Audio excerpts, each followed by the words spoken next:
Hope you guys are doing well. Welcome back. So in this video, I'm going to show you that how you can edit or delete your customers from your Stripe account. So let's start. So first of all, what we have to do, simply you need to open your Stripe account. So as you can see, I've already opened it. Now simply what we need to do, we have to go to the customer section, and after going to the customer section, as you can see, you will get your all customers here. I'm going to select this one, and after selecting this, as you can see, has the option for the delete customer. If you want to delete your customer, then you need to click on the control enter, and it will be automatically deleted. If you want to copy this, you can also do that. If you want to deselect it, you can also do that.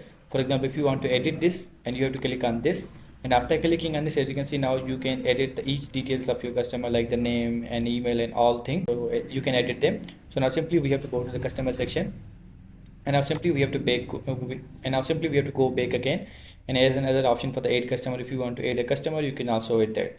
So let's see, and I'm going to show you that how you can delete this. Let's click on the delete, and now let's click on the delete, and now let's click on the delete again, and your customer will be deleted. So in this way you can delete your customer and edit your customer on your Stripe. I hope you guys understand this video, that how you can do this. So see you guys in the next video.